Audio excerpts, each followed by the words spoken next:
नमस्कार दोस्तों, मैं काजल त्रिपाठी। राजनीति में कहा जाता है कि कुर्सी किसी की सगी नहीं होती, सत्ता आती है, जाती है, चेहरे बदलते रहते हैं। लेकिन भारत के इतिहास में और खास तौर पर बिहार की सियासत में एक चेहरा ऐसा है जो समय और परिस्थितियों को भी मात दे देता है। वो चेहरा है नीतीश कुमार। पिछले 24 घंटों से पटना से लेकर दिल्ली तक जो सस्पेंस बना हुआ था, अब उस पर से पर्दा उठ चुका है।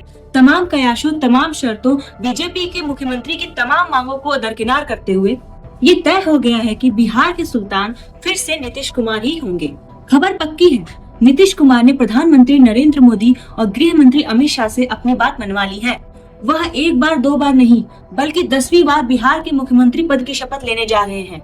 लेकिन दोस्तों, आज का हमारा विश्लेषण इस खबर पर नहीं है। आज का विश्लेषण उस सवाल पर है जो हर किसी के मन में है। आखिर नीतीश कुमार के पास वो कौन सा जादू, कौन सा ब्रह्मास्त्र है जिसके सामने देश की सबसे बड़ी पार्टी बीजेपी भी झुकने को मजबूर हो गई?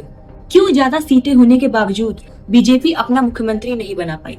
आज हम इसी राजनीतिक पहेली को सुलझाएंगे और आपको बताएंगे नीतीश कुमार की जीत की इनसाइड स्टोरी। सबसे पहले बात करते हैं कि पिछले 24 घंटों में पर्दे के पीछे क्या हुआ। चुनाव नतीजों के बाद बीजेपी के कई बड़े नेताओं और कार्यकर्ताओं की दबी जुबान में ये मांग थी कि इस बार मुख्यमंत्री बीजेपी का होना चाहिए। तर्क भी सही था, बीजेपी गठबंधन के बड़े भाई की भूमिका में थी, सीटें ज्यादा थी, स्ट्राइक रेट बेहतर था। पटना के सियासी गलियारों में चर्चा थी कि शायद नीतीश कुमार को केंद्र में कोई बड़ा मंत्रालय देकर बिहार की गद्दी बीजेपी अपने पास रखेगी। लेकिन नीतीश कुमार, जिन्हें राजनीति का चाणक्य कहा जाता है, वो अपनी विशाख पहले ही बिछा चुके थे। सूत्रों के मुताबिक जब दिल्ली में शीर्ष नेतृत्व के साथ बातचीत हुई तो नीतीश कुमार ने बहुत ही साफ और सपाटे शब्दों में अपनी बात रखी। उन्होंने कोई धमकी नहीं दी बल्कि बीजेपी को भविष्य का आईना दिखाया। उन्होंने प्रधानमंत्री नरेंद्र मोदी को यह एहसास दिलाया कि बिहार का जनादेश एनडीए के लिए है, लेकिन उस जनादेश की आत्मा में नीतीश कुमार का चेहरा और महिलाओं का भरोसा है। उन्होंने साफ कर दिया कि अगर चेहरा बदल गया तो पिछले 20 साल से बिहार में जो स्थिरता बनी हुई है वह डगमगा सकती है। और बीजेपी नेतृत्व जो 2029 के लोकसभा चुनाव की तैयारी अभी से कर रहा है, वह बिहार जैसे महत्वपूर्ण राज्य में कोई भी जोखिम नहीं उठाना चाहता था। नीतीश कुमार की यही वीटो पावर काम कर गई और उन्होंने अपनी शर्तों पर सहमति मनवा ली। अब आते हैं उस सबसे बड़े कारण पर जिसने बीजेपी को झुकने पर मजबूर किया। वो कारण है साइलेंट वोटर, यानी बिहार की महिलाएं। हमने अपनी पिछली वीडियो में आपको बताया था कि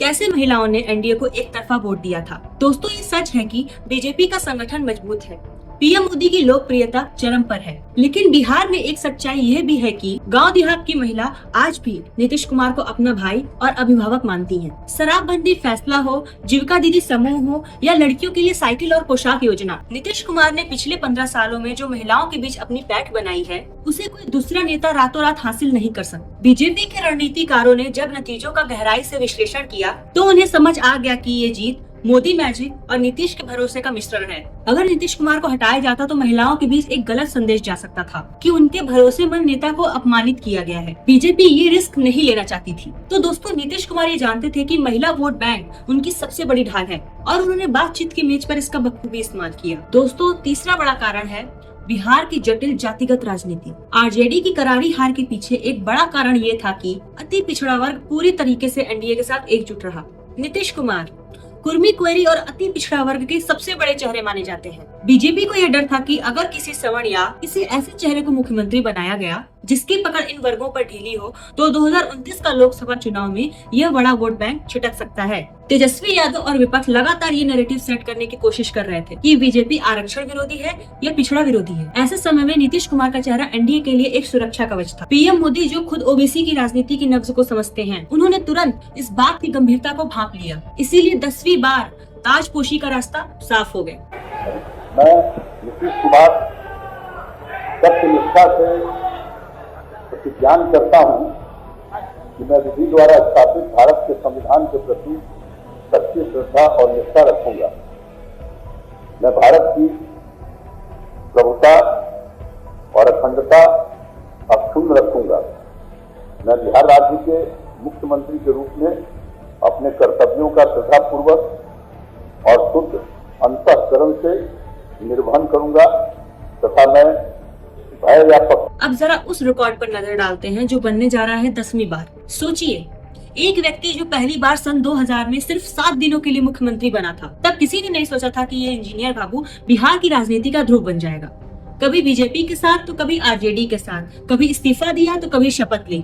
उनके विरोधियों ने उन्हें पलटू राम कहा तो कभी कुर्सी कुमार कहा। सोशल मीडिया पर मीम्स बने और चुटकुले बने, लेकिन नीतीश कुमार ने साबित कर दिया कि राजनीति में धारणा से ज्यादा परिणाम मायने रखता है। वो गिरते हैं लेकिन फिर खड़े हो जाते हैं। वो गठबंधन बदलते हैं लेकिन अपनी प्रासंगिकता कभी नहीं खोते। आज जब वो 10वीं बार शपथ लेंगे तो यह सिर्फ एक शपथ नहीं होगी, ये उनकी राजनीतिक जिजीविषा का प्रमाण होगा। तो यह इस बात का सबूत होगा कि बिहार की राजनीति चाहे इधर जाए चाहे उधर, घूमेगी नीतीश कुमार के ही इर्द गिर्द। उन्हें पता है कि कब झुकना है, कब अड़ना है और कब अपनी बात मनवानी है। यही कला उन्हें बाकियों से अलग बनाती है। तो दोस्तों, निष्कर्ष यही है कि नीतीश कुमार की यह जीत केवल सीटों की जीत नहीं है, ये उनकी रणनीतिक जीत है। उन्होंने साबित कर दिया कि बीजेपी जैसी विशाल मशीनरी के सामने भी एक क्षेत्रीय छत्रप अगर अपनी वोट बैंक या अपनी छवि को बचाकर रखे तो वो अपनी शर्तों पर राज कर सकता है। हाँ, ये बात भी तय है कि इस नई सरकार में बीजेपी का दखल पहले से ज्यादा होगा। शायद 2 उप मुख्यमंत्री बीजेपी के हों या शायद अहम मंत्रालय बीजेपी के पास जाए। नीतीश कुमार को शायद कई जगहों पर समझौता करना पड़े, लेकिन कैप्टन की कुर्सी पर तो नीतीश बाबू ही बैठेंगे। और राजनीति में कहा जाता है कि अंत भला तो सब भला। तो दोस्तों, आपकी इस पर क्या राय है? क्या नीतीश कुमार को फिर से मुख्यमंत्री बनाना बीजेपी का सही फैसला है, या बीजेपी को इस बार रिस्क लेकर अपना मुख्यमंत्री बनाना चाहिए था? कमेंट में अपनी बेबाक राय जरूर दें। अगर आपको ये गहरा विश्लेषण पसंद आया हो तो इस वीडियो को लाइक करें, शेयर करें, साथ ही हमारे चैनल को सब्सक्राइब करना न भूलें। धन्यवाद।